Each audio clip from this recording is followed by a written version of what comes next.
a las 6 de la tarde hora de la Ciudad de México y el resto del país, a las 4 de la tarde hora de aquí de Sonora.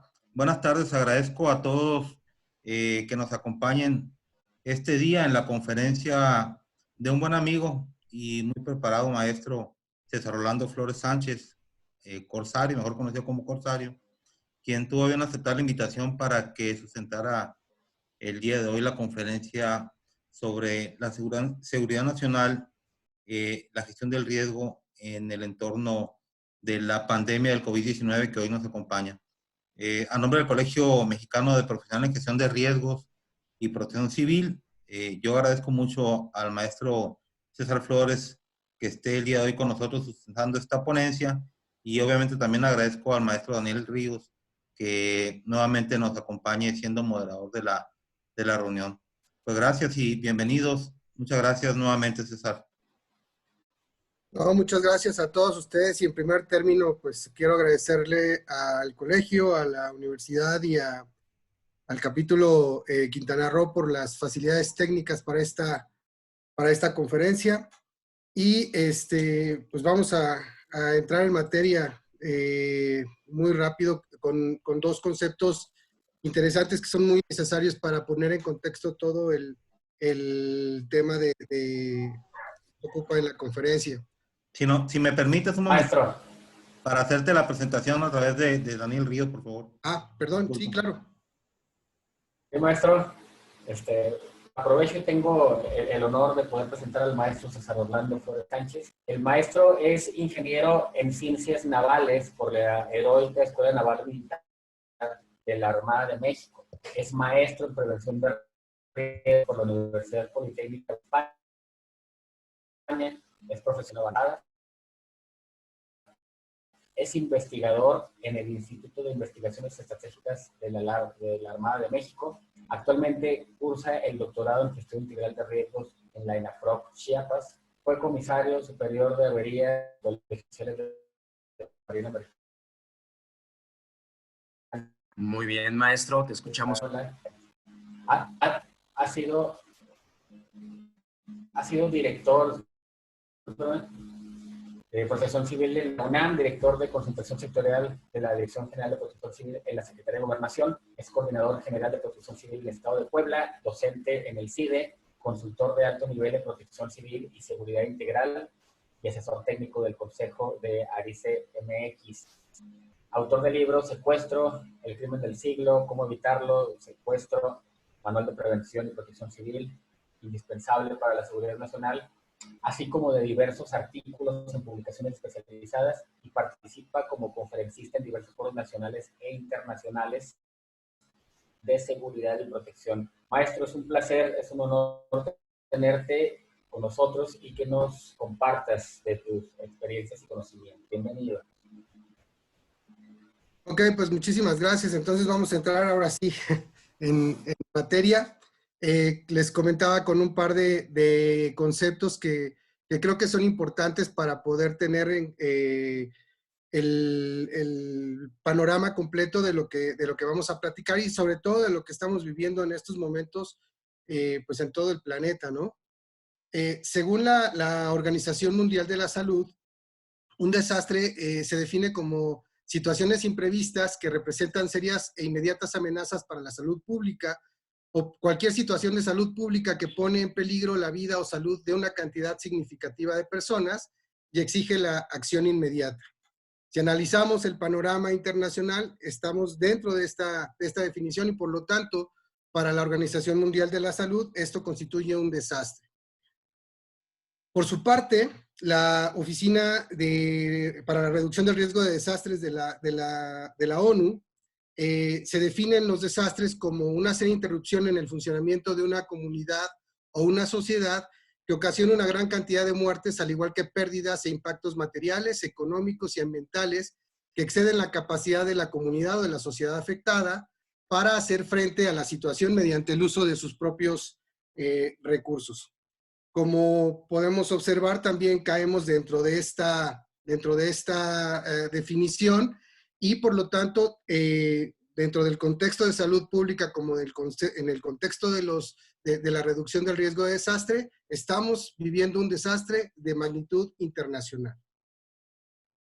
Cada país tiene su propia definición y su propia práctica de seguridad nacional.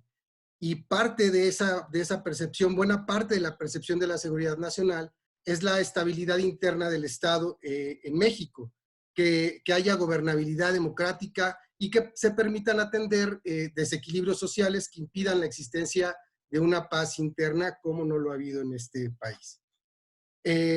Pero en los conceptos modernos de seguridad nacional no solo se asumen los riesgos externos ni los riesgos que puedan afectarnos más allá de las fronteras, sino que se contemplan también todas las manifestaciones y amenazas internas que pueden generar amenazas, todas las amenazas internas que puedan generar inestabilidad dentro del Estado, incluyendo los fenómenos perturbadores como el caso de tipo sanitario ecológico que representa la pandemia del COVID.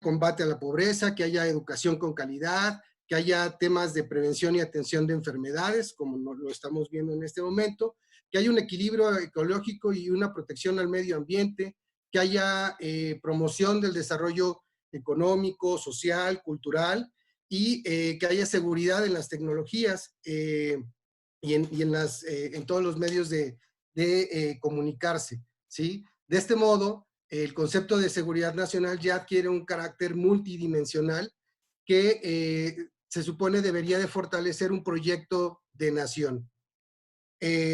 Luego entonces, una vez dicho esto, sabemos que las epidemias y o pandemias constituyen una amenaza a la seguridad de la nación en tanto que atentan contra la población, atentan contra la estabilidad económica y pueden generar problemas de orden político y orden social en diversos grados. Hasta hace poco tiempo, hace pocas semanas, la amenaza del COVID-19, el gobierno la había asumido como un asunto nada más de salud pública y manejado de forma aislada y atendido solo en función del número de víctimas, sin tomar en consideración la alerta internacional ni las medidas que esta alerta internacional exigía, ¿sí? Es muy importante que sepamos que desde diciembre del 2018, repito la fecha, desde diciembre de 2018, los fenómenos perturbadores, incluido el sanitario ecológico, son considerados como amenazas emergentes a la seguridad nacional en este país, ¿sí? Podemos tomar el ejemplo de otras naciones que tuvieron una respuesta que si no fue inmediata, por lo menos fue consciente y que veló en todo sentido por la salud de sus habitantes como un tema de seguridad nacional, generando el cierre de fronteras, fomentando la cero convivencia o la sana distancia a través de operativos con las fuerzas civiles, con las fuerzas armadas, y impidiendo que hubiera contacto o que hubiera paseos por la calle que pudieran propagar más rápidamente la enfermedad y también para preservar el orden público. De hecho, por ejemplo, en España, el Consejo de Ministros aprobó un Real Decreto, una especie de ley con medidas urgentes para hacer frente al impacto económico y social del COVID. En la Unión Europea lo tomaron muy en serio y el Consejo Europeo, todos los representantes de los países que integran la Unidad Europea, abordaron, entre otros muchos asuntos, la prioridad de limitar la propagación del virus, garantizar un suministro de equipos médicos, promover la investigación para lograr una vacuna, acciones para disminuir el impacto socioeconómico y ofrecer una solución a los ciudadanos de la Unión Europea que estaban, pues, que se habían quedado en otro país por cuestiones de la propia pandemia. Perdón, no es COVID, es la resequedad de la garganta. En Francia, por ejemplo, se impuso un dispositivo de confinamiento en todo el territorio por un periodo de 15 días y lo estamos viendo ahora en la mayoría de los países, en casi todos los países de América Latina. Inclusive organismos internacionales como la Organización Internacional para las Migraciones o el Alto Comisionado de Naciones Unidas para los Refugiados tomaron la decisión de suspender las salidas de reasentamientos para refugiados por la consecuencia de estas restricciones de migración que impusieron distintos países y además por la cancelación de vuelos y la carencia de transporte aéreo en el ámbito internacional. En México, pues hubo que atender la contingencia, pero hubo ciertas decisiones que no fueron las adecuadas en su momento. En primer término, tenemos que entender que la salud del presidente de la República es un asunto de seguridad nacional, no es un asunto personal, ¿sí? Pero no se podría seguir ya minimizándola a capricho de una persona que está tan acostumbrada a hacer campaña, pero que ya no debe hacer campaña y mucho menos ocupando la primera magistratura del país. Ignorando o haciendo lo contrario de las recomendaciones que emitía el propio vocero para esta contingencia y inclusive fomentando que la población, recordarán que había que salir a comer a las fondas y a generar economía por ahí, que hasta alguna actriz le reclamó. Pero hay que observar tres factores fundamentales. El presidente de la República está en el rango de la población cuya condición etaria, es decir, por su edad, y su calidad física, por la hipertensión que tiene, lo hacen vulnerable por per se, pues, ¿sí? No es una persona, representa a uno de los poderes de la Unión, ¿sí? Es decir, no es si quiere conservar su salud. De hecho, existía un centro hospitalario del Estado Mayor Presidencial para este tipo de funciones. Y la más importante, que nos debe de poner el ejemplo a todos los ciudadanos. Pero bueno, además, no se puede, cuando estamos en un estado de contingencia mundial, estar polarizando a la ciudadanía a través de anuncios y de discursos contradictorios por un lado y confrontantes por otro, ¿sí? Yo creo que debe ser al contrario, que es en situaciones de crisis donde debe prevalecer el liderazgo de un estadista. Y ese mismo liderazgo que perdió claramente, por lo menos con 20 estados de la República, por la incongruencia comunicacional que se fue dando en el Palacio Nacional, con giros tan bruscos como lo hemos estado viendo en últimas fechas, tanto en el discurso del presidente como en el subsecretario de Salud. Inclusive hubo alcaldes y gobernadores que, a pesar de ello, anticiparon sus medidas de mitigación por la falta de ese propio, por la falta de ese liderazgo que había en la administración central.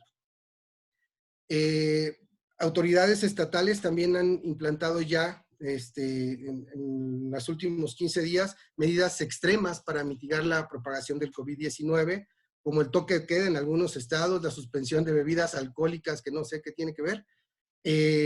Y estas medidas se suman a las de distanciamiento social, a la suspensión de actividades no esenciales que estableció la Secretaría de Salud Federal, ¿no?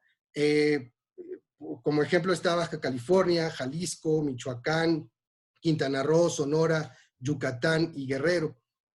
Tanto gobernadores amigos como adversarios han puesto de manifiesto la falta de respuesta con comentarios como están cayendo como moscas, o del avionzote que llegó de China no me han mandado nada, o simplemente consideran la oportunidad que está dando para salir del pacto fiscal, para así poder mantener una economía más o menos estable en cada una de sus entidades federativas. Y esto está muy bien. Sin embargo, en muchos municipios del país todavía hay presidentes, alcaldes, que no entienden la gravedad del problema y, por ejemplo, siguen teniendo personal administrativo trabajando en oficinas cuando las actividades sustantivas que tienen que estar en la calle, que se realizan con personal que tenga que estar en la calle, son precisamente con puro personal operativo, ¿sí? En otro sentido, el COVID-19 va a provocar una crisis social y política no solo en México, sino en todo el mundo. Si la situación en México ya era delicada por la inseguridad y la incertidumbre que ha generado el nuevo gobierno por sus políticas sociales y económicas, a partir de la crisis que está siendo provocada por el virus, se dibujan escenarios que no son en lo más mínimo estimulantes respecto a las condiciones económicas, sociales y políticas. Decía hace un momento que no se debe politizar la pandemia.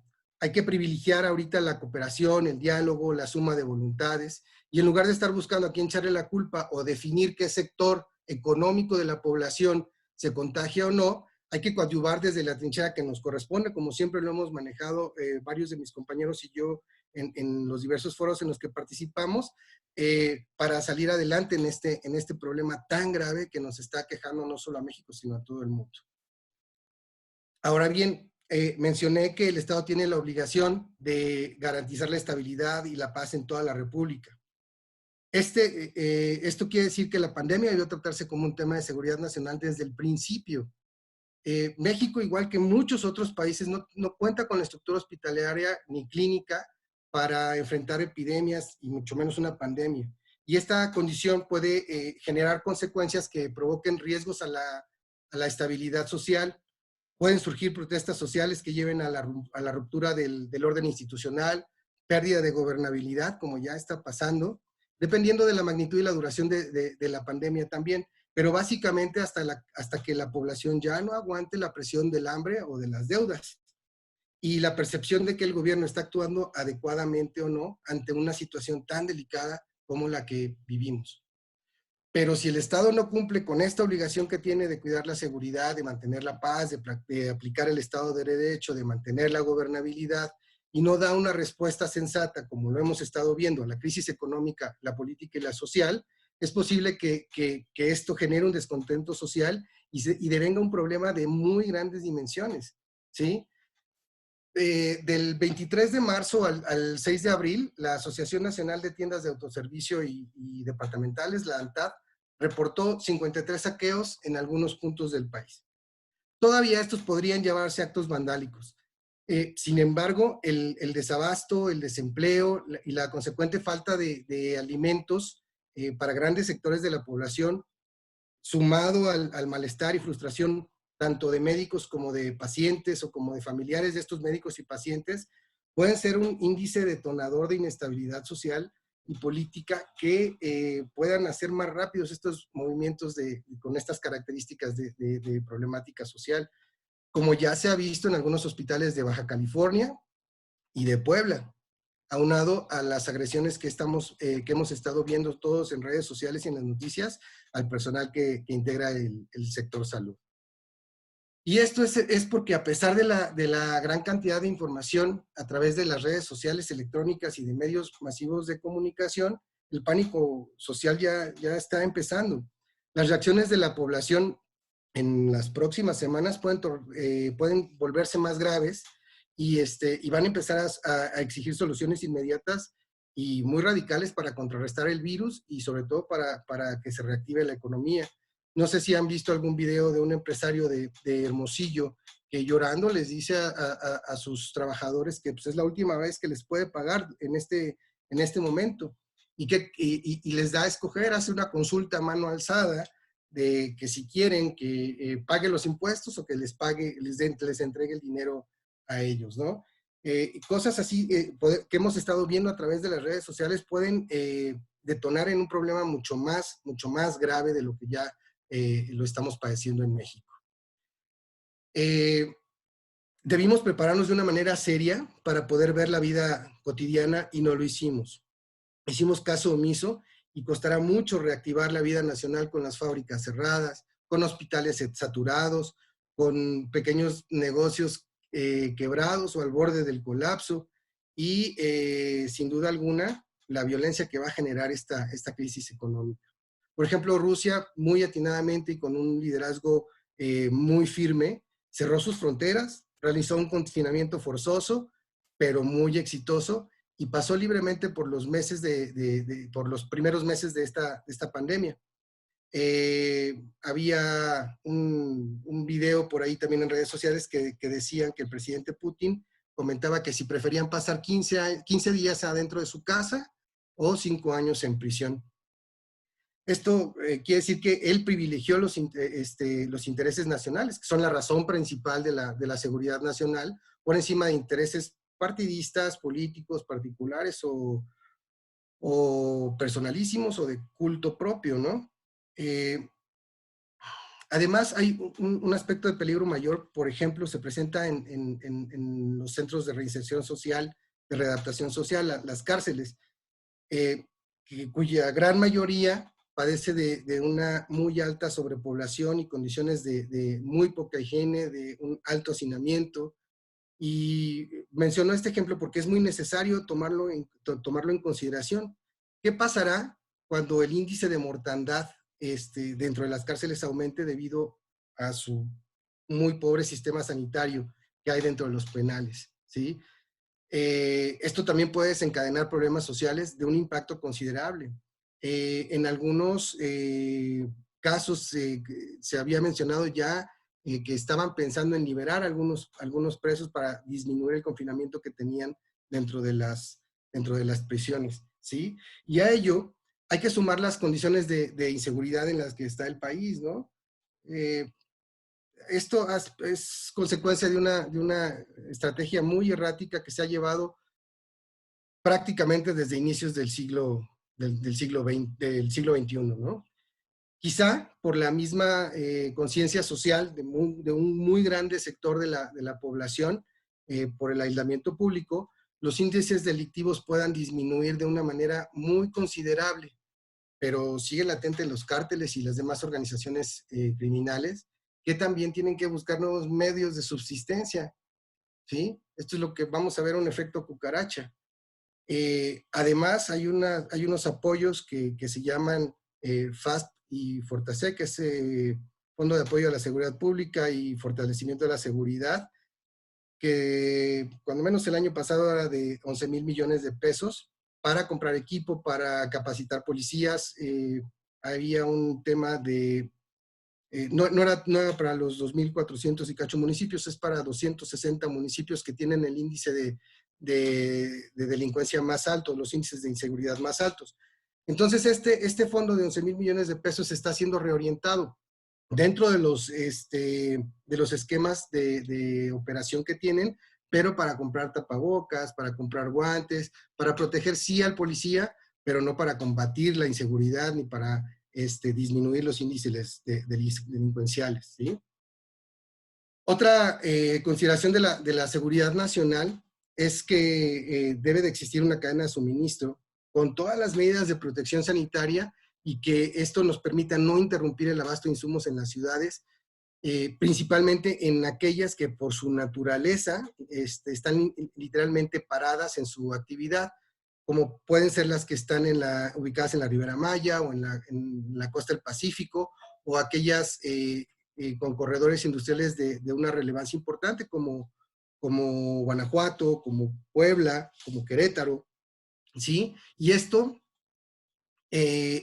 parte económica va a generar efectos en el mediano y el largo plazo, como la quiebra de empresas, la reducción de la inversión privada, un menor crecimiento económico, menor integración en cadenas de valor, deterioro de las capacidades productivas y del capital humano. Y a corto plazo vamos a empezar, y ya estamos viendo, de hecho, un mayor índice de desempleo, salarios reducidos e ingresos, incluidos los que trabajamos en la administración pública, un aumento de la pobreza y aumento de la pobreza extrema, y los sistemas de salud con mayores costos, con fragmentación y con desigualdades de acceso. Hasta por ahí había un político de un estado sureño que no lo quisieron atender y le escupió a los médicos y se armó un show mediático interesante. Pero como esta contingencia, que no sé por qué no le quieren llamar que es un desastre ya y considerarlo como tal, se da la oportunidad, se tiene ya la oportunidad para hacer la gestión que nos permita llegar a la reducción del riesgo de desastre, ¿no? De reducir los impactos que va a causar este desastre, tanto en el aspecto económico como en el aspecto de salud. Y hacer gestión, porque ya hemos visto que cuando menos ya están incorporando a otros sectores para poder combatir principalmente la parte de la salud pública, combatir el virus, y no se ha visto aún que haya para reactivar la economía. Por eso quiero mencionar esto aquí, que las Fuerzas Armadas ya se han incorporado al combate al virus, porque aparte de que así está establecido en sus leyes orgánicas, están ellos obligados a participar en las operaciones del manejo de la contingencia, ¿sí? Se suman a este combate con todos los recursos que tienen los servicios de sanidad naval y sanidad militar, más los que disponga el alto mando de cada institución para que este apoyo se dé de una mejor manera. Les comentaba que la suma de estas operaciones es obvia por el alto grado que tienen en su preparación, en la disciplina, en la organización, pero sobre todo en la capacidad que tienen habituada en la Armada, en el Ejército y en la Fuerza Aérea para trabajar en situaciones de crisis y de emergencia, ¿sí?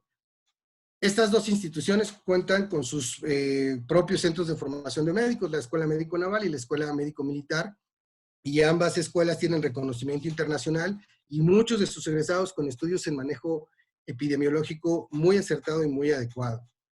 Esto evidentemente no quiere decir que los integrantes del Sistema Nacional de Salud no participen responsablemente en las labores que les corresponde hacer.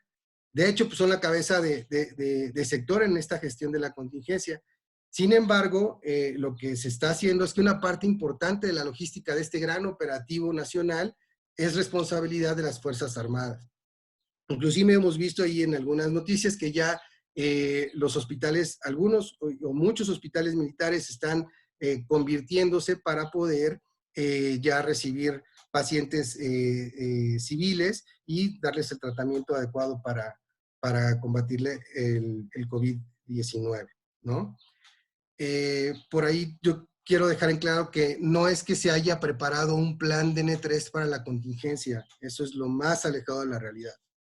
Los planes Marina y de N3C, de la Secretaría de Marina y de la Secretaría de la Defensa Nacional respectivamente, son de carácter permanente, de apoyo a la población civil en casos y zonas de desastre, que se adecúan dependiendo del tipo de contingencia en sus distintas fases de prevención, auxilio, recuperación, con recursos humanos, materiales y financieros, que como siempre ponen al servicio de la población. Y bueno, no me cansaré yo de decir que indudablemente estas dos instituciones son pues, los pilares que sostienen todavía a este país. Pero así como las Fuerzas Armadas, las demás dependencias, de la administración pública en los 3 órdenes de gobierno y los distintos sectores de la sociedad, el privado, el público, el académico, nos tenemos que sumar para gestionar el riesgo, ¿no? Estamos ya en la parte de hacer gestión reactiva. No hubo conciencia para prepararnos y mucho menos para hacer gestión correctiva.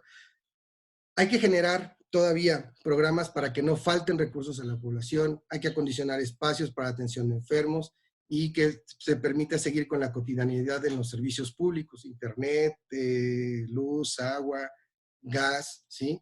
Implantar programas de educación, programas de formación a distancia y muchas otras actividades que se pueden generar. Necesitamos generar gobernanza para gestionar el riesgo y que esto impacte positivamente en la seguridad nacional. ¿Sí? No es posible ya estar improvisando como pues, desafortunadamente se ha hecho hasta el día de hoy. ¿Sí? Aquí en este contexto es importante que cada uno de estos actores desarrolle sus funciones en el sector que le competa. Por ejemplo, el sector salud, pues establecer alianzas estratégicas con instituciones públicas y privadas del sector para la atención de enfermos. Hemos visto, por ejemplo, ahora que se convirtió una parte del centro Banamex para la atención de pacientes.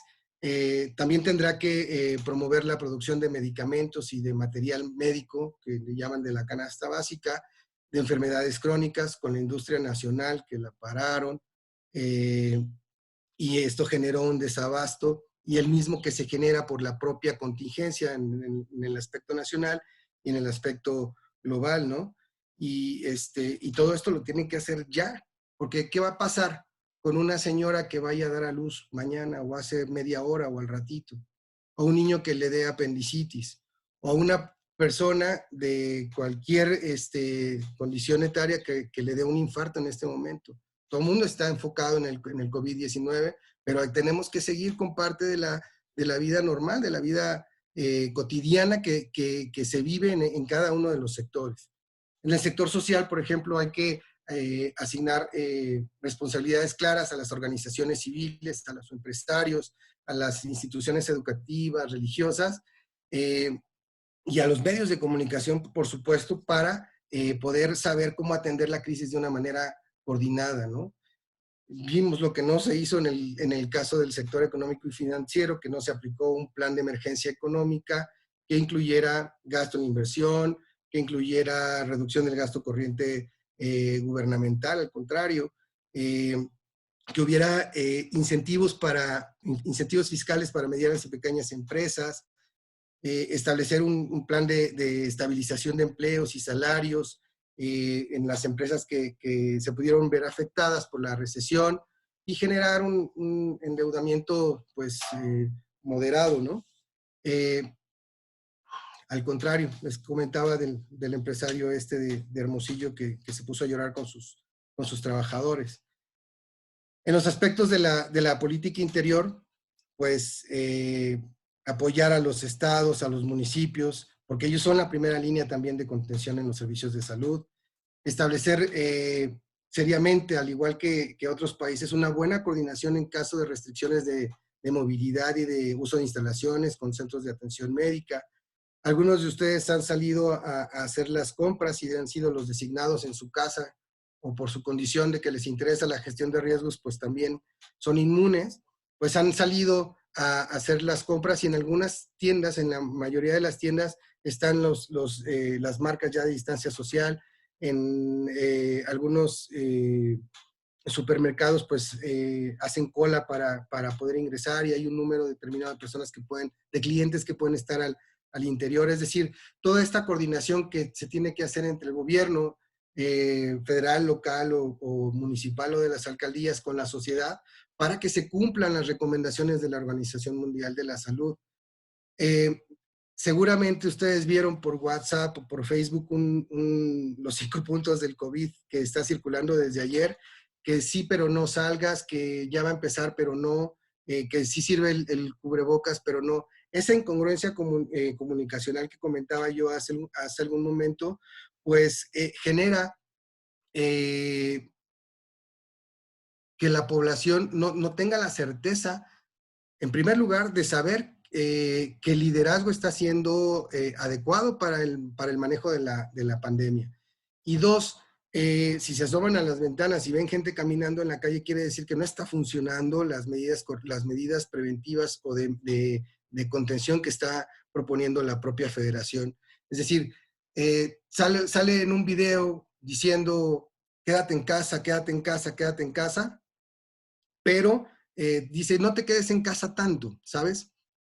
Es a lo que me refiero con la incongruencia comunicacional que afecta a esta gestión, porque uno como ciudadano, pues no sabes qué hacer en determinado momento, no porque no lo quieras hacer, sino porque no sabes cuál es la actuación correcta, ¿sí? Y esto se ve reflejado no solamente en los aspectos de la conducta de la población para la pandemia, sino sobre todo en las dependencias que integran los sectores que deben de estar respondiendo con mucha seriedad a este grave problema, ¿no?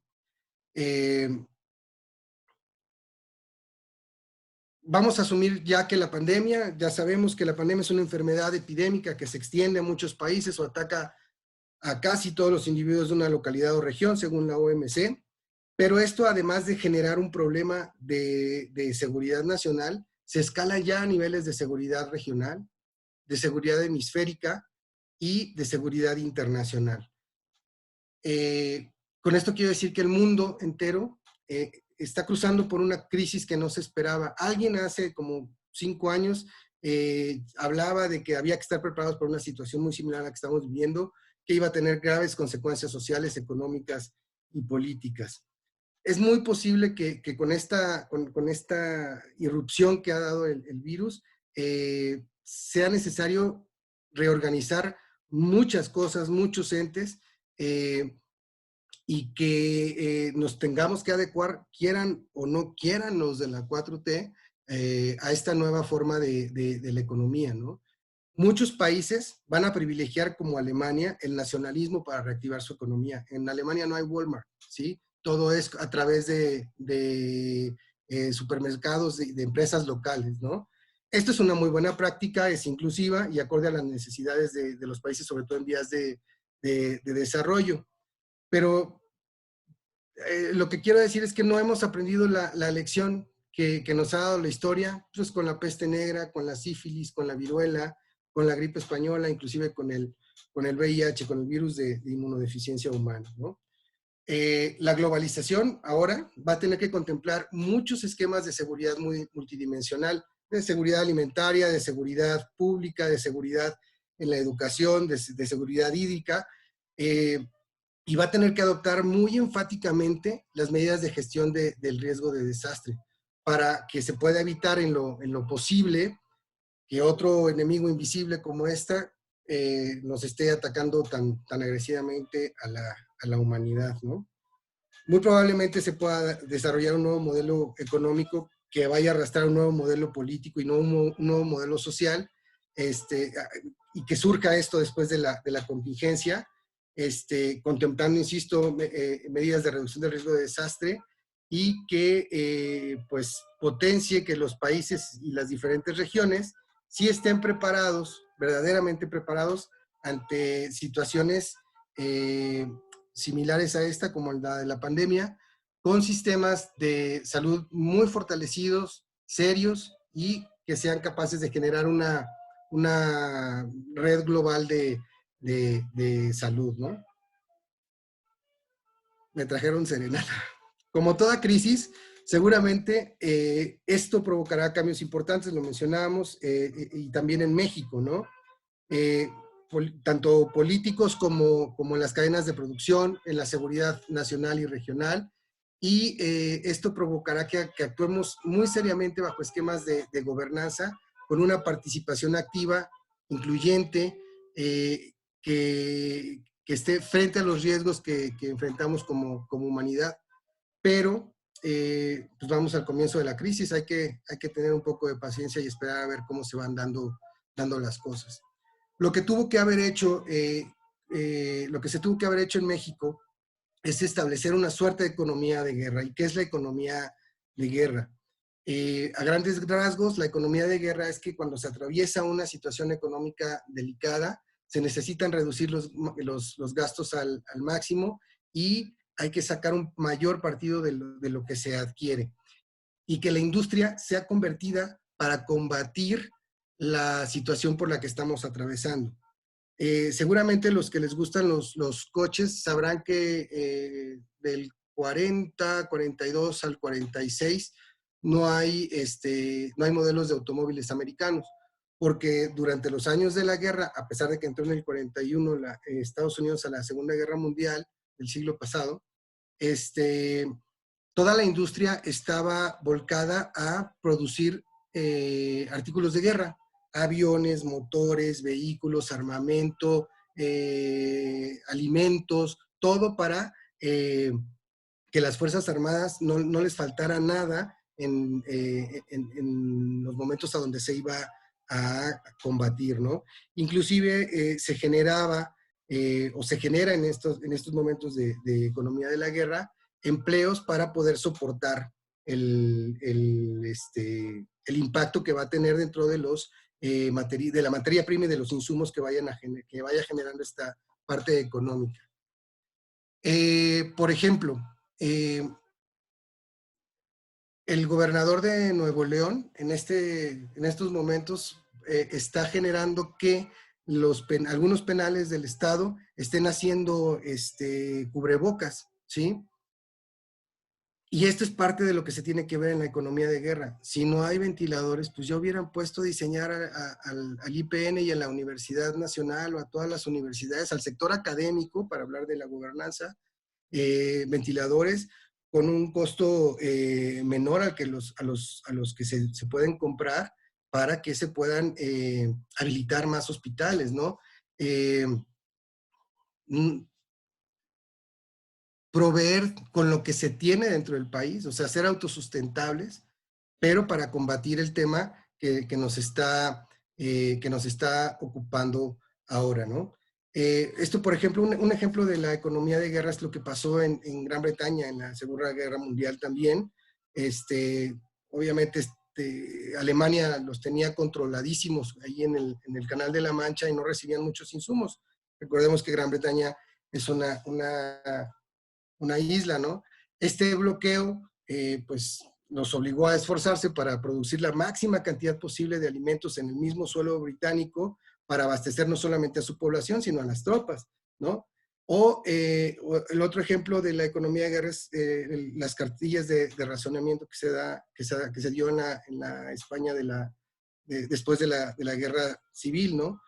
Pero hay muchas estrategias que se pueden adoptar para que se mantenga la cadena de suministro que mencionábamos hace un momento, que nos permita mantener los esquemas de alimentación, los esquemas de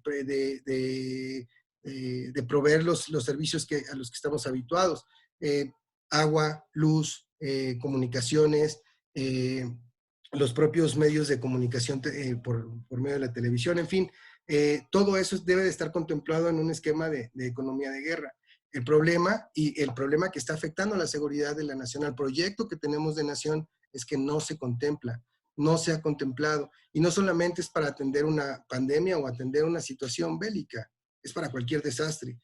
Y el tema es que esto lo vivimos cada año. En este momento estamos hablando de un desastre de carácter sanitario ecológico, pero cada año hay incendios forestales, cada año hay impacto de fenómenos hidrometeorológicos, está latente los fenómenos geológicos con los volcanes que tenemos activos. Y para qué les comento de los temblores, ¿no? Ayer simplemente que tembló en el Caribe bastante fuertecito.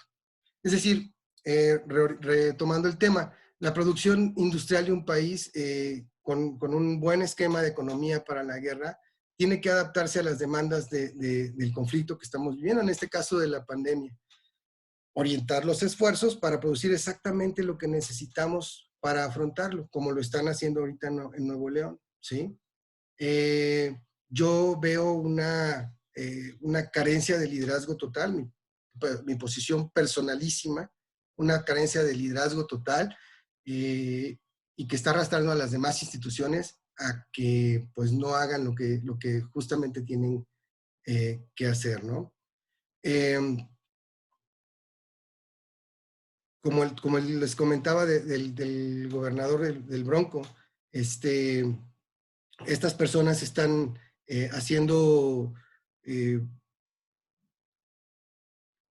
si mal no recuerdo, es 1 millón de piezas de cubrebocas en las cárceles, y esto va a mitigar la carencia que hay en todo el país de estos insumos que son fundamentales para el personal de salud y para el personal que tiene que atender actividades sustantivas como ellos mismos lo ordenaron, ¿no?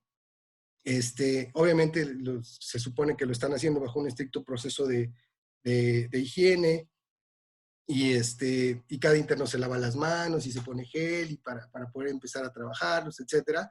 Pero es ahí lo que mencionaba de la economía de guerra, utilizar los insumos que tenemos para producir los insumos que necesitamos, ¿no?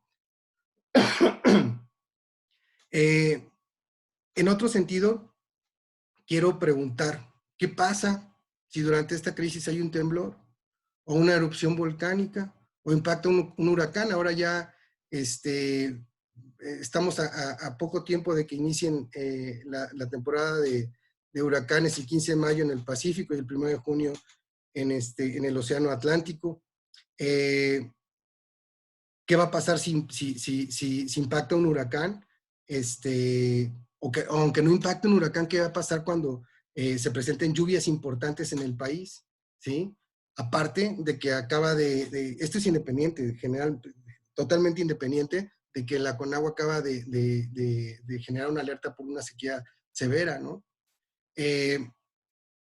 Esto es, en este caso, es muy diferente, a pesar de que pasa cada año, como lo mencionaba hace ratito, es diferente porque estamos en una contingencia sanitaria importante, ¿no?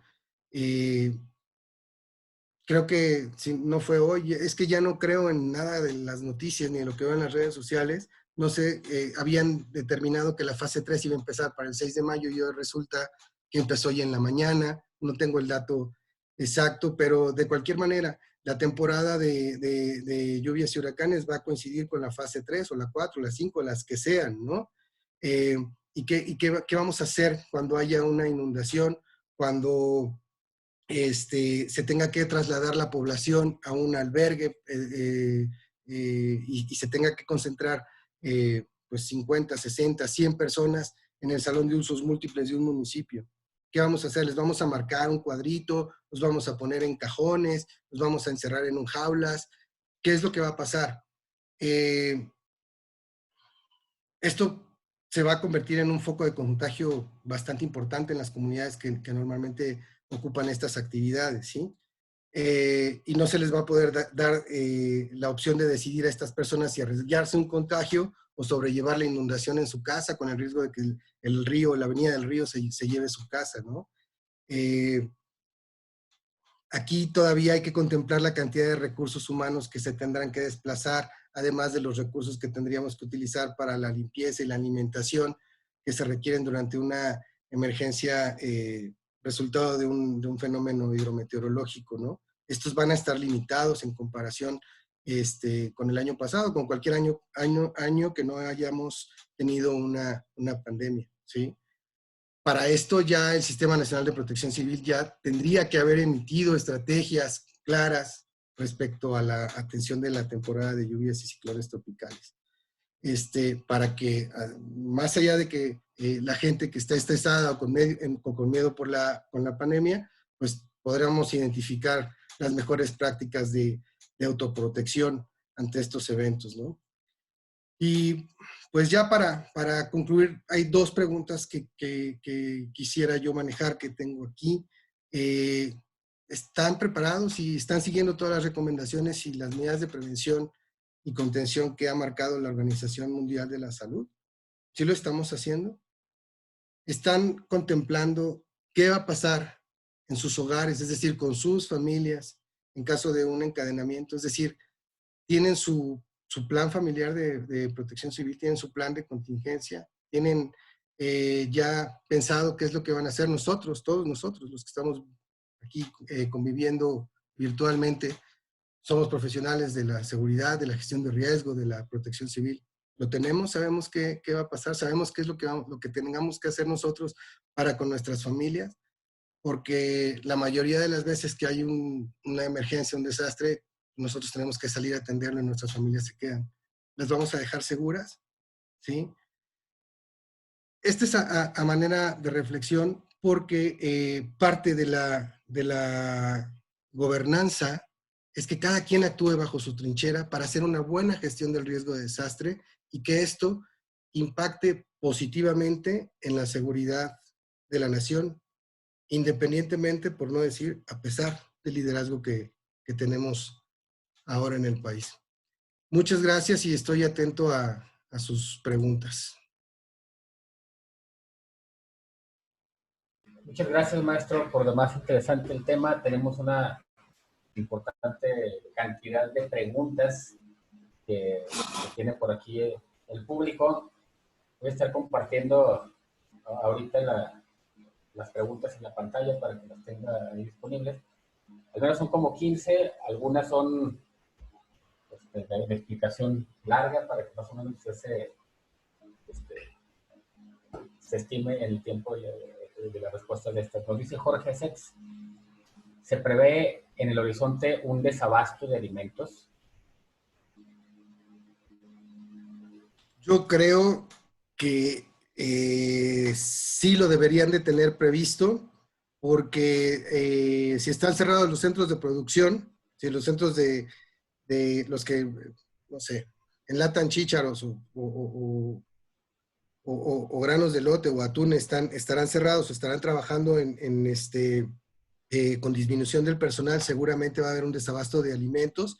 ¿Y qué es lo que va a generar los problemas sociales que he estado comentando en estos momentos? De acuerdo, nos pregunta por aquí Salgado, dice, la situación de la pandemia es un riesgo y amenaza la seguridad nacional. Ya se convirtió en un riesgo. ¿Es un riesgo o amenaza la seguridad nacional? Sí, sí, sí, totalmente.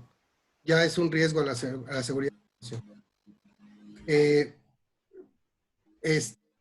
¿Por qué? Por todo lo que va a generar, aquí la podríamos concatenar con la pregunta anterior, lo que va a generar es un desabasto alimenticio para muchas zonas del país. Nada más, por ejemplo, aquí en la Ciudad de México, somos casi 9 millones de personas. Nada más en el territorio de la Ciudad de México. Me parece que en la zona conurbada son cerca de 25 millones de personas. ¿Sí? Hay estados que pues no tendrán mucho problema, pero otros sí van a tener un grave problema en el desabasto de la alimentación. Y esto es un riesgo potencial porque no solamente va a haber el tema de, vamos a hacer un saqueo al Oxxo o al Walmart y nos llevamos televisiones. Ahora sí va a ser por comida, porque la gente realmente tenga hambre, porque no hay cómo comprar. Y no hay cómo comprar porque o no hay alimentos o no hay dinero para mantenerlo, o porque pues ya se acabó el de mi casa. Uno en casa come más que cuando uno está trabajando. Sin embargo, cuando esto ya llegue a un límite interesante, pues va a generar problemas sociales de una magnitud bastante considerable, que pues van a hacer que exista una pérdida de gobernabilidad, y la pérdida de gobernabilidad, por supuesto, que afecta a la seguridad de la nación. Bueno, impactante por aquí la realidad que estamos viviendo. Nos dice también Fuentes y Medina, dice, ¿podrían las Fuerzas Armadas tomar el control de la gobernabilidad del país y su área de la salud controlar la parte médica? Dios te oiga. Sí, sí podría, pero es un tema bastante delicado de tratar. Pero bueno, en este momento está tomando la parte de la logística de la contingencia, de una contingencia médica. Y sin duda alguna, en donde hay algún tema pues de descontento social, donde haya alguna protesta, alguna manifestación ya más importante, yo creo que sí, las Fuerzas Armadas, Guardia Nacional, harán los operativos adecuados para el control de esos focos, pero en relación a lo que tú quieres saber, yo creo que sí, podrían y ojalá lo hicieran. De acuerdo, gracias. Dice Fari Rodríguez, ¿se ha considerado el periodo de retorno para la atención de las pandemias y epidemias en la infraestructura hospitalaria? No lo sé, Fanny, con certeza, pero yo creo que ahorita están más preocupados en atender el tema del COVID que en tener una preparación para situaciones futuras, aunque en algún aspecto internacional ya hay quien predice que va a retornar el virus aproximadamente en noviembre, diciembre. Y se va a convertir en una suerte de influenza H1N1, como lo que vivimos hace 11 años, pero ahorita los responsables de esto están más enfocados en dar una noticia a las 7 de la noche que en atender lo que realmente tendrían que atender. De acuerdo, gracias. Nos dice, nos pregunta Gonzalo de la Peña, ¿consideras que en caso de que se concatenle el fenómeno perturbador con otros, como socios organizativos, hidrometeorológicos, geológicos, etcétera, estaremos en el país preparados para enfrentarlo? No, definitivamente no. Si no estábamos preparados para atender este solito, y normalmente no estamos preparados cada año para cuando se presentan. Ahora, concatenados, pues va a ser mucho más difícil atenderlos. Y como lo mencionaba hace un momento, no sé, van a meter a la gente a un albergue temporal. Están en los albergues temporales para empezar en condiciones de que de que se activen para atender una contingencia hidrometeorológica. Lo que sí es necesario, sí establecer y preguntar al Sistema Nacional de Protección Civil cuáles son las medidas que va a tomar en conjunto con la población y con los demás sectores para un posible problema de esta magnitud, ¿no?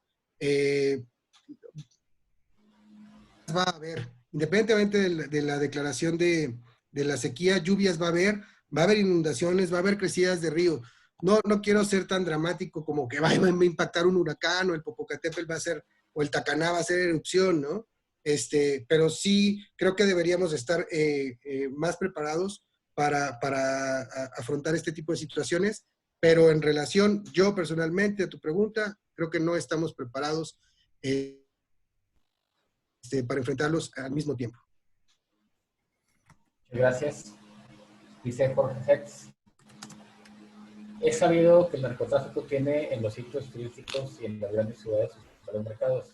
Al prolongarse la cuarentena, ¿hacia dónde podrían migrar las actividades?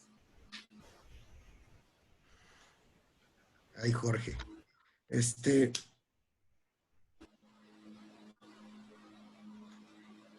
Pues imagínate, no sé, tendría que pensar como criminal para poder contestarte esa pregunta, pero no está lejos, no está lejos el pensar que vayan ya quizá casa por casa a pedir derecho de piso de domiciliario, ya no de negocios, ¿no? Pero tampoco quiero dar ideas, Jorge.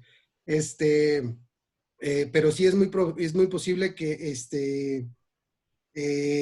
sí tengan que buscar otros medios de subsistencia. No sé cuál sea su capacidad de ahorro, su capacidad financiera, pero seguramente buscarán otro tipo de actividades para seguir manteniendo los ingresos que normalmente tienen. Nos dice por aquí Juan Ramos, dice la extinción de los fideicomisos que se decretó hace 2 semanas, ¿qué impacto tiene sobre el Fonden y el Profeden? Pues que el Fonden y Profeden, capitán,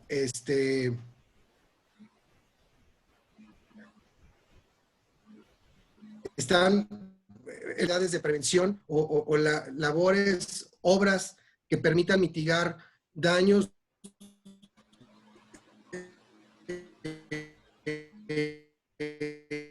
en un riesgo, es decir, construir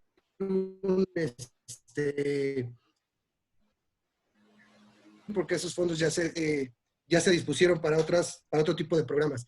Y del Fondo Nacional de Desastres Naturales que era muy bueno, pues también estos fueron destinados a otros programas, los programas sociales, pues, para que los que no hacen nada sigan sin hacer nada y sigan cobrando la beca. Y el impacto que va a tener es que, por ejemplo, ahorita que estamos en una emergencia nacional, en una contingencia que generó ya un desastre, que está creando muchas pérdidas económicas, este fondo, el Fonden, es pues en principio para la reconstrucción y en otros sentidos, y un poquito después para la reactivación, en su caso de actividades económicas. No contamos ya con él porque está destinado para otras cosas. Y si impacta un fenómeno hidrometeorológico en cualquier parte de los litorales, no vamos a tener dinero con qué generar la reconstrucción, ni dinero para mandar despensas o insumos de limpieza, o quizá ni para movilizar personal, ni recursos materiales para la ayuda. De acuerdo. Nos pregunta por aquí Billy Bravo, ¿qué recomendación se puede dar a la población, más a los condominios, de los cuales existen muchos, en caso de la activación de la alerta sísmica? Hay muchos pacientes en cuarentena domiciliaria. Es una pregunta bastante difícil, pero yo creo que por muchas recomendaciones que se emitan, cuando esté temblando, pues la gente va a salir de sus casas, ¿no? Y normalmente si estás en tu casa, pues no andas con tu tapaboca ni con guantes y eso. Y si tienes a alguien que tiene, que está en cuarentena domiciliaria pero está infectada, pues el riesgo de contagiar a alguien estará muy latente. Yo creo que tendrían que establecer ahorita si hay, si en estos condominios ya tienen sus rutas de evacuación y sus puntos de reunión establecidos, pues generar un punto de reunión para personas infectadas y que durante el no corro, no empujo y no grito, pues no tosan y no estornuden y vayan con tapaboca y con todas las medidas sanitarias posibles. Pero si tenemos ahorita miedo por la pandemia, hemos sido testigos cómo la gente, mucha gente todavía se traumatiza al escuchar la alerta sísmica y bueno, pues va a dejar el tapabocas y va a dejar lo que traiga puesto por salir a los puntos de reunión, pero sí sería oportuno designar puntos de reunión específicos para personas que puedan tener alguna situación de contagio. Muchas gracias, maestro. Lo dice José Manuel. ¿Cuál es el nombre del Fondo Nacional que se tiene para Plan de Seguridad para los Estados Unidos? Son dos, es el FASP, que es el Fondo de Apoyo a la Seguridad Pública, y el FORTASEG, que es el Fondo para el Fondo de Fortalecimiento de la Seguridad Pública, o de Fortalecimiento de la Seguridad. De acuerdo. Nos comenta Mónica, y se nos puede compartir por correo la presentación. Bueno, creo que va a estar publicada, no se va a, bueno, es para la presentación, sino más bien es Pero van a publicar transmitir la conferencia. Sí, se va a publicar. De acuerdo. Nos dice Luis Eduardo, dice la comunidad de la inteligencia para la seguridad nacional podrán aportar mucho para controlar al virus. Además, la comunidad de la protección civil que podría generar la coordinación intersectorial necesaria. Esta amenaza compleja se está atendiendo de manera sectorial. Dice cómo la ley de seguridad nacional podría incrementar su inteligencia y coordinación para estos otros antagonismos. Mira, como tú sabes, Luis, desde mayo de 2009, la Coordinación de Protección Civil está contemplada como instancia de seguridad nacional.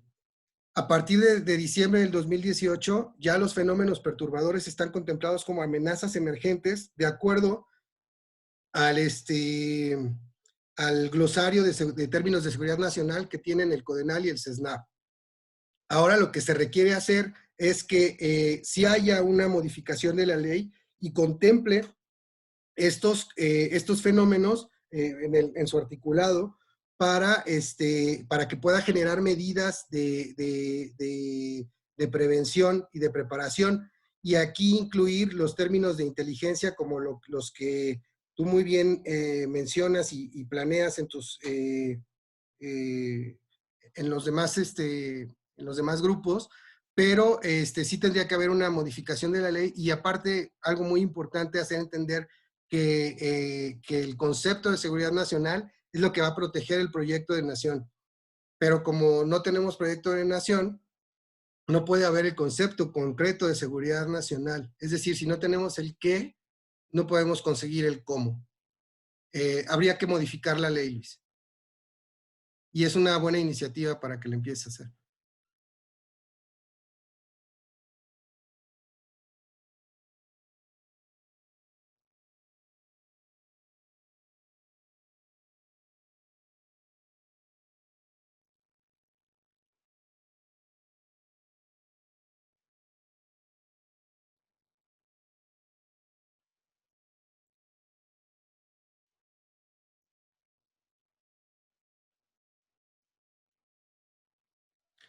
Soy nada más yo, no escucho. Ah, es que tienes bloqueado tu micrófono, Daniel. Perdón, discúlpame. Es nada más para que estén despiertos un poquito. Una disculpa, dice Oribe Bomberos, Oscar Rivera Márquez, servidor, dice, ante la puesta en marcha de la fase 3 y la evidente ruptura de los tres órdenes de gobierno, la falta de mando de la emergencia sanitaria, dice, desde el punto de vista de la seguridad nacional, ¿cómo se garantizará el fin primario del Estado, que garantizar la vida y el respeto de los derechos humanos, así como la atención de los pacientes y la gobernabilidad? Mira, Oscar, no sé, pero lo que te puedo decir es que lo que debería de suceder es que se volviera a retomar el liderazgo que tiene que tener la administración central, pero de una manera muy seria.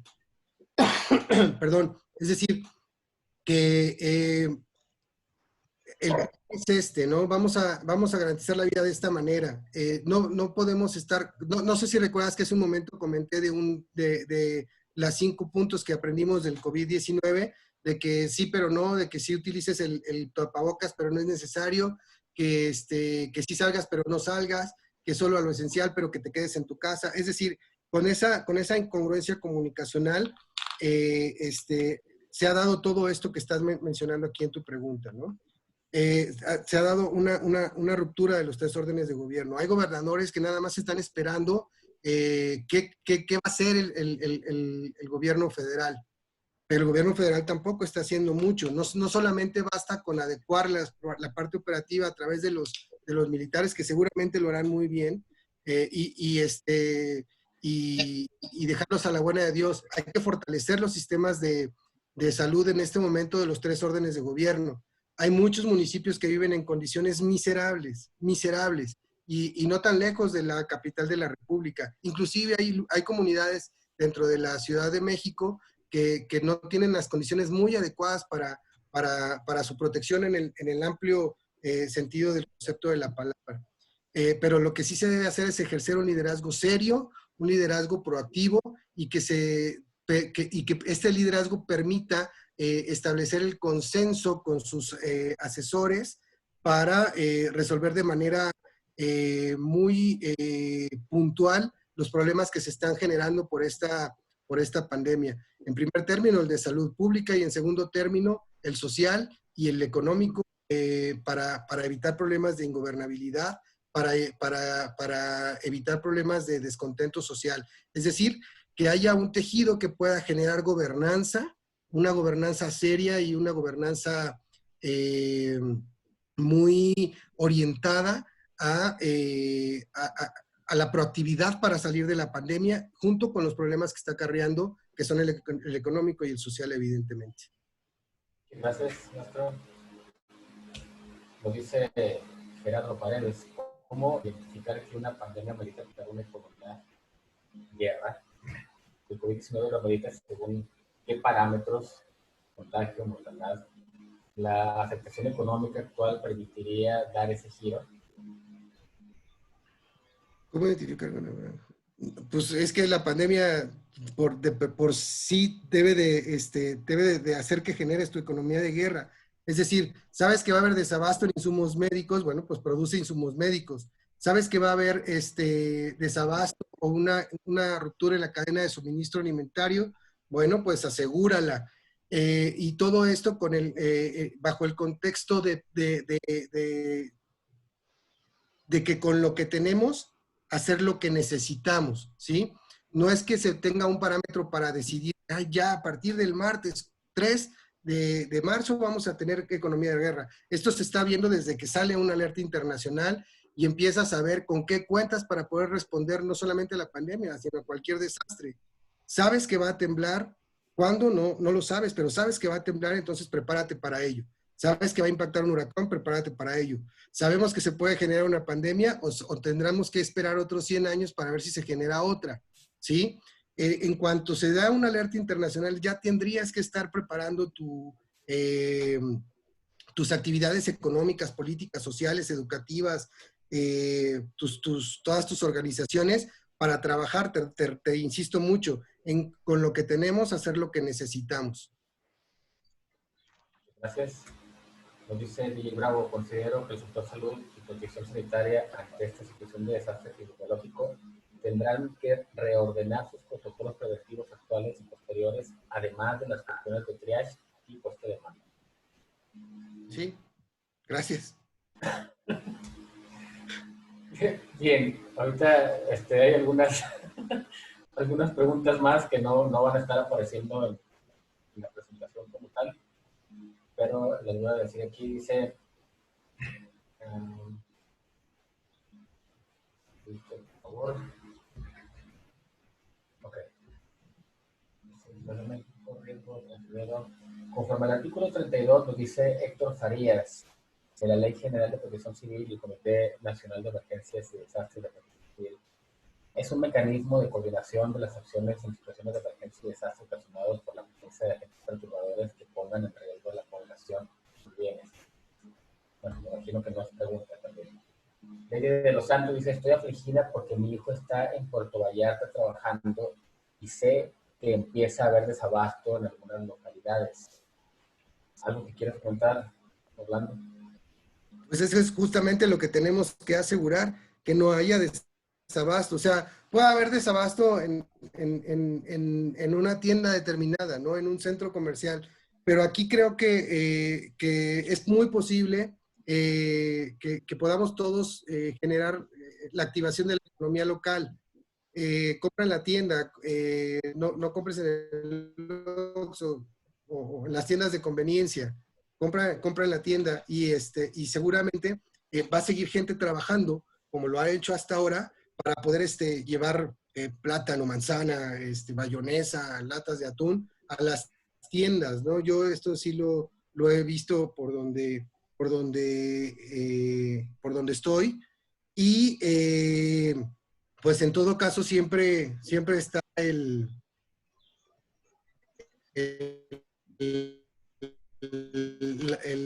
la opción de asegurar las cadenas de suministro. Creo que eso es la parte más importante.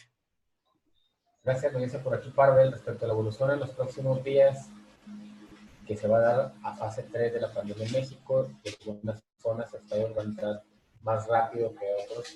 ¿Qué acciones consideras que se van a establecer en cada uno de los estados para la mitigación? Esto ya como antecedente de la migración a fase 2, en donde todavía en los estados no se tenían los estados de fuerza, tanto recursos humanos como infraestructura y equipamiento médico para la atención de los pacientes, como para el personal de salud.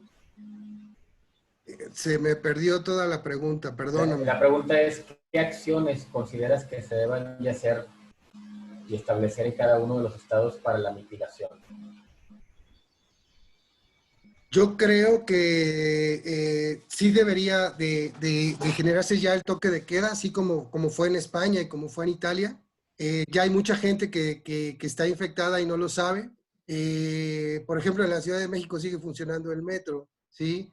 Y mucha de la gente que ocupamos el metro o el metrobús, pues no ve redes sociales, no ve noticias, no lee el periódico, ¿sí? Y hay un desconocimiento muy importante en la población sobre los efectos, sobre la sana distancia y sobre todas las medidas que nada más se han emitido a través de estos medios, ¿no? Tenemos que considerar el tipo de población que es la gran mayoría que existe en el país. Pero además, yo sí considero que haya ya un toque de queda, que podamos contener la fase de contagio, más allá de lo que puedan opinar los expertos en salud, pues hacer lo que nos corresponde y quedarnos en casa. Si no tenemos que salir, pues no salgamos, porque no solamente es que el contagio que llevemos a nuestra casa, ni el colapso que se pueda dar en los hospitales, ¿no? Es que según lo que he leído, pues debe estar de la chingada enfermarse de COVID-19, ¿no? Pero sobre todo, sí seguir las recomendaciones de la Organización Mundial de la Salud. Tomar el ejemplo, como lo hemos visto en muchos retweets, en muchos posts, en muchas partes así, de cómo queremos estar. Tomemos el ejemplo realmente de España y el de Italia, ¿sí? No somos muy diferentes, son latinos, ¿sí? Tomemos el ejemplo de lo que les pasó y tenemos que aprender a aprender de esas experiencias. Bueno, gracias. Oye, Daniel. Sí. No acabé. Habla Héctor. Más adelante está el complemento de mi pregunta porque va relacionada con lo que mencioné de la ley general, por favor, ¿sí? Está bajito. Ok. Ahorita, para leerlo. O a ver, ingeniero, pregúntele así de una vez por el micrófono. Sí, por favor. ¿De anestesia?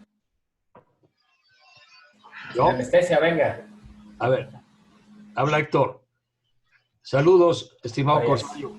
La pregunta es muy simple. Nada más lo que yo preguntaba era la relación del artículo 32 de la Ley General, en donde se habla de la Comisión Nacional de Emergencias y Desastres. ¿Estamos hablando de un desastre? Claro que sí. ¿Y qué papel ha jugado la Protección Civil como debería ser, según mi punto de vista? ¿El SINAPROC debería estar al frente de esto o no? Era mi pregunta.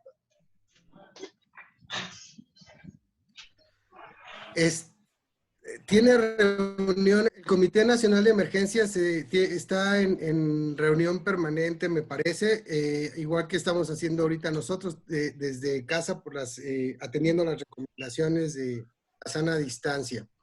Me parece que el sistema o la Coordinación Nacional de Protección Civil está en la parte de logística, en el tema de conseguir insumos y de acercar los insumos a las demás entidades. Me parece que ese es la actividad que está realizando, pero no se lo digo con certeza, porque la nota nacional siempre, durante este tiempo, ha sido la del sector salud y no se ha visto algo socializado por parte del sistema nacional, pero tengo la certeza de que algo estará haciendo y me parece que es esa parte por alguna plática o algún comentario que tuve hace unos días.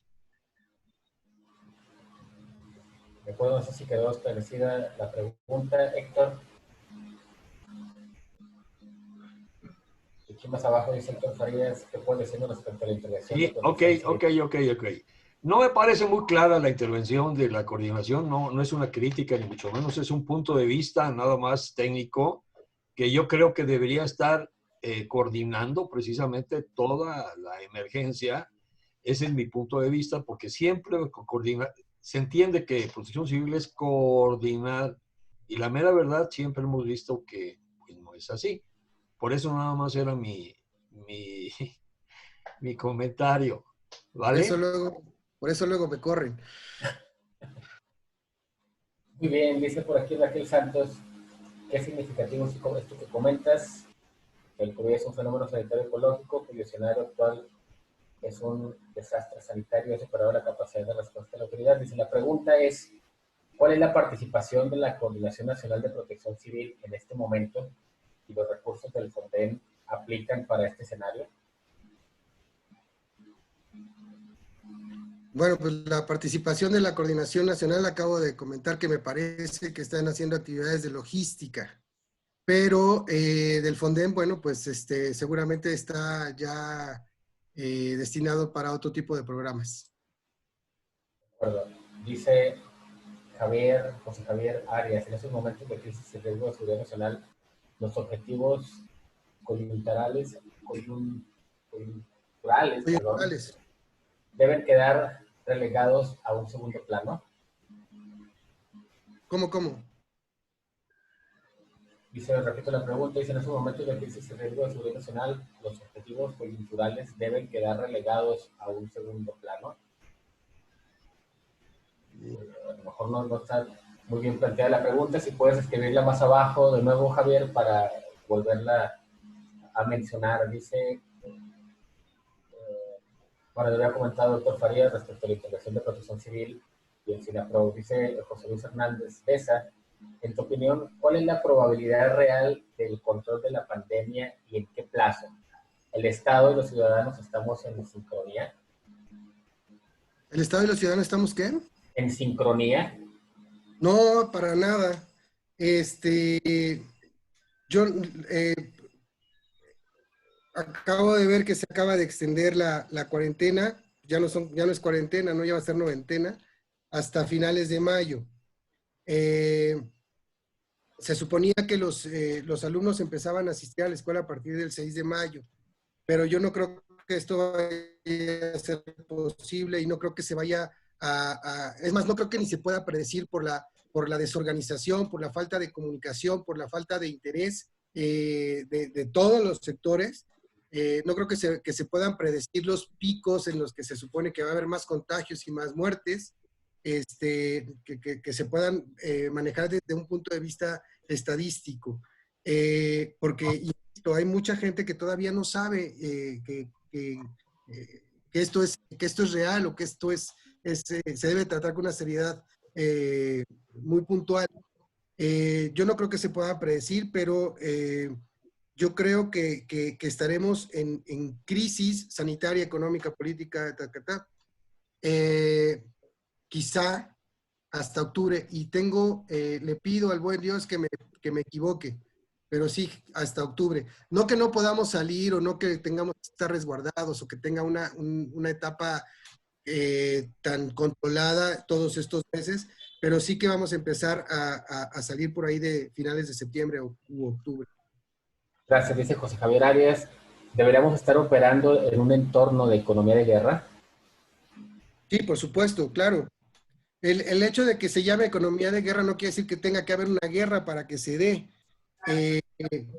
sino que es para cualquier tipo de contingencia, nada más que pues, así se llama. Ok, dice Fuentes y Medina, el líder mundial de la OMS tardó en dar aviso de pandemia para que los países pudieran actuar. Sabino, tu micrófono. O sea, ¿cómo que se tardó la Organización Mundial? Pues no sé, así habría que preguntarlo. No creían que fuera a ser tan fuerte, pero pero creo que actuó bien. Los que nos hemos tardado hemos sido más en Latinoamérica en dar respuesta a la alerta internacional. Muy bien.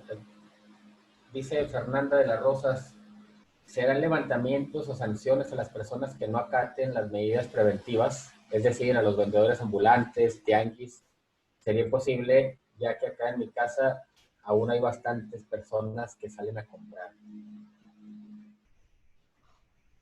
No creo, porque seguramente les van a ir a dar un abrazo y les van a acusar con su mamá de que andan saliendo de su casa. Pero sí debería de haber alguna sanción. Nada más que para que esto existiera, el Estado debería de garantizar que esa persona, para que no salga, va a tener sus necesidades básicas cubiertas, alimentación, medicamentos, etc. Muy bien, gracias. Nos dice Lucas, la responsabilidad de algunos sectores de la sociedad nos permitirá la pronta resolución de la pandemia. La prevención es sumamente importante, seguir las indicaciones de las autoridades será nuestra salvación. De no hacerlo, habrá un colapso no solo en el sector salud, sino que también habrá un colapso económico irreparable. De nosotros depende la pronta recuperación de la pandemia. Es un comentario. Dice José Luis Hernández, aclaración. En el SINAPROC están todos y la coordinación nacional. Esta se integra para hacer lo que pueda al meterla en una Secretaría de Seguridad.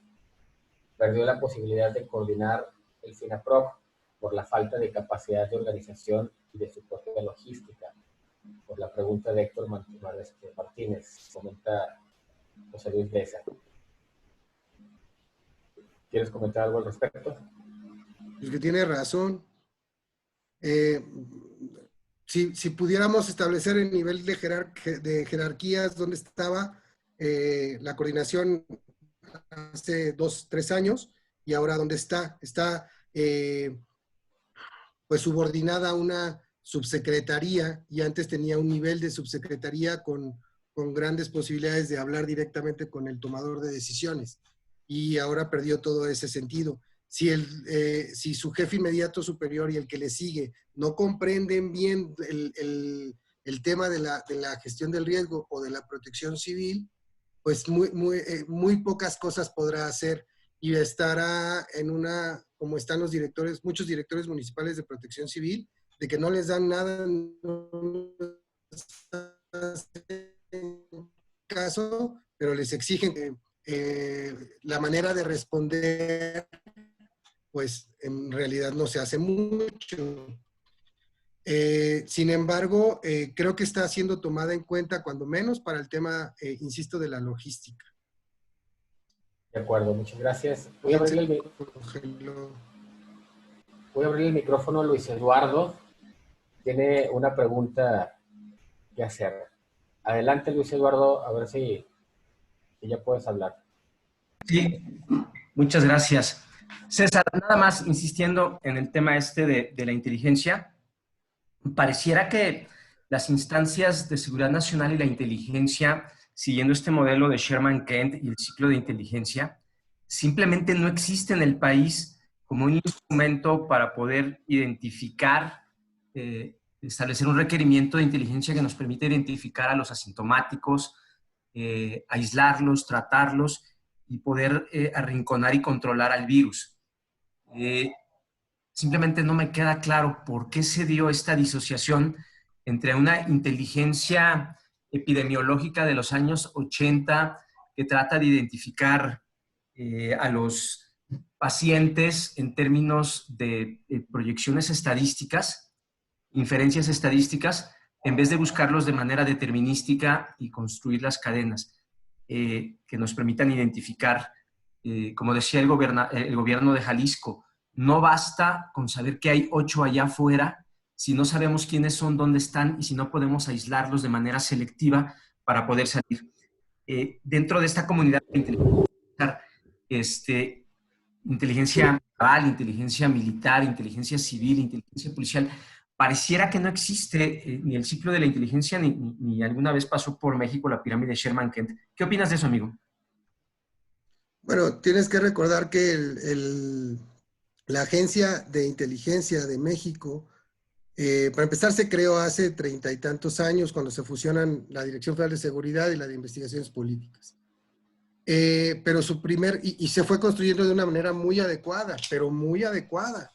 Tan adecuada que las fusionó don Fernando Gutiérrez Barrios y se generó el Centro Nacional de Inteligencia y Seguridad Nacional.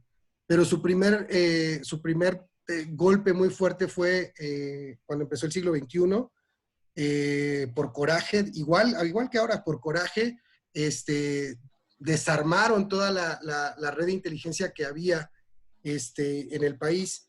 Durante los últimos 20 años, pues los pasos de la tecnología han sido gigantescos, han sido inmensos, ¿no? Por ejemplo, hace 20 años era impensable poder tener una conversación como la estamos teniendo ahorita, 86 personas en todo el territorio nacional. Sin embargo, durante estos últimos 20 años, con los avances que ha habido de la tecnología, inclusive para la inteligencia sanitaria, no ha habido el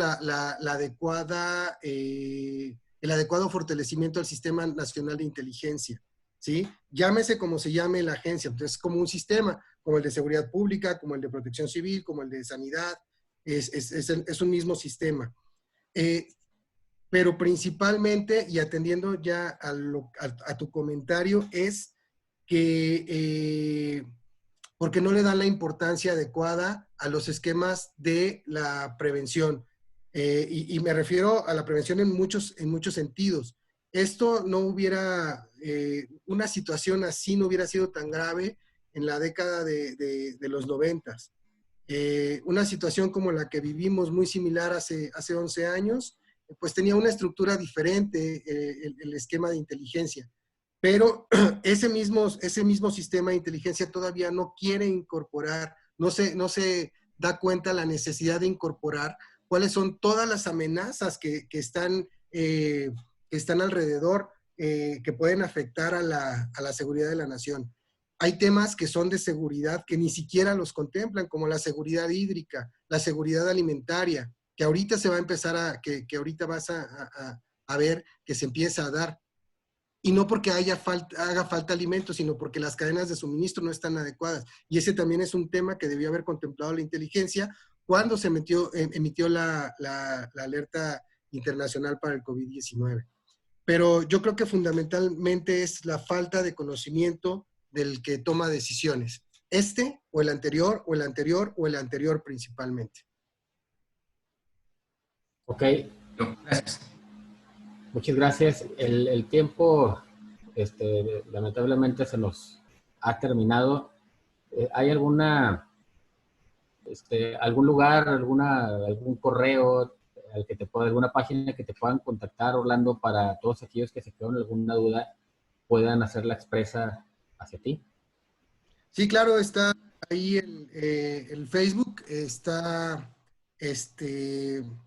Corsario César Flores o César Orlando Flores Sánchez, y en @Corsario GRD, @Corsario GRD, es mi Twitter, y ahí con todo gusto. Y mi correo es acepref, con B de vaca al final, acepref30 @gmail.com. Por ahí, si tienen alguna duda, algún comentario, sobre todo sus comentarios que me permitan mejorar o retroalimentar este tema, se los voy a agradecer muchísimo. De acuerdo, muchas gracias. Quiero agradecer Sí, Mariano, te dejo el micrófono, te dejo las palabras. Bueno, nuevamente, solo me resta agradecerte, amigo Corsario, por tu tiempo el día de hoy. A nombre del Colegio Mexicano de Profesionales de Gestión de Riesgo y Protección Civil, pues darte las gracias, como siempre te lo he manifestado. Es un honor considerarme tu amigo, y pues el tiempo, ¿no? Le cedo la palabra a Gonzalo de la Peña, presidente de ACEPROF, para que cierre esta reunión. Estimado César, pues muchísimas gracias por tu presentación. Es un gusto escucharte de vez en cuando. Normalmente nos escribimos. Pues a nombre de la Universidad Docens, obviamente del colegio y por supuesto de la CEPROC, te damos las gracias. Tenemos un panorama muy difícil y ciertamente incierto. Vamos a ver qué ocurre en los próximos meses. Seguramente vamos a tener por aquí. Muchas gracias, Gonzalo. Te mando un abrazo. Muchas gracias, Mariano. Gracias, David. Gracias. Ajá. Al contrario, gracias, Daniel. Y los esperamos el próximo martes a la misma hora, 6 de la tarde, tiempo Ciudad de México, para escuchar también a nuestro amigo Meteemergencia, José Luis Flores, con su conferencia, que es muy importante. Ahorita, algunos amigos que tuve la fortuna de ver conectados aquí en este evento, preguntaban sobre la participación nuestra en esta contingencia. Bueno, yo creo que nuestro amigo Meteemergencia nos dará mucha luz sobre la participación social en este tipo de pandemias. Gracias a todos. Y un comentario más, por ahí alguien preguntaba que si va a haber más eventos. Sí, por supuesto, por detrás de José Luis Flores, pero por ahí Mariano tiene reservadas algunas otras sorpresas para la siguiente semana. Sí, gracias. Bueno, yo quiero agradecer aquí el apoyo de Gonzalo, que me ha estado apoyando también para conseguir unos ponentes, y para el día 6 de mayo tenemos de invitado para que sea ponente permítame para no equivocarme. Raúl Salazar. Va a estar con nosotros el maestro Raúl Salazar, que es el jefe de la oficina de Naciones Unidas para la Reducción de Riesgo de Desastres. Estará el día miércoles 6 de mayo a las 11 de la mañana, hora Ciudad de México. Y nos hablará pues precisamente de lo que viene, de lo que ya se comentó precisamente aquí con el maestro Corsario, sobre la temporada de ciclones tropicales en el escenario de COVID-19, un enfoque de los riesgos sistémicos desde la perspectiva de la Oficina de Naciones Unidas para la Reducción de Riesgo de Desastres. Entonces lo vemos, hemos estado trabajando mucho con invitados de primer nivel, como los que ya nos han antecedido, y pues aprovecho para dar las gracias a todos ellos que aquí también están en este panel. Pues gracias, Daniel, gracias, Corsario. Poder servirle. Nos vemos el próximo martes. Muchas gracias a todos, que estén muy bien. Pronto. César, desde Chetumal. Cuídate mucho. Saludos a todos. Saludos desde Acapulco. ¿Dónde queda Acapulco? ¿Dónde queda Acapulco, eh? Ven para que lo conozcas. Bueno, pues saludos a todos. Me da gusto saludarlos. Saludos. Hasta luego, ingeniero. Gusto en saludar. Abrazo. Ernesto, te mando un abrazo. César. Felicidades, Corsario. Un abrazo, Ernesto. Gracias. Un saludarte, César. No. Gusto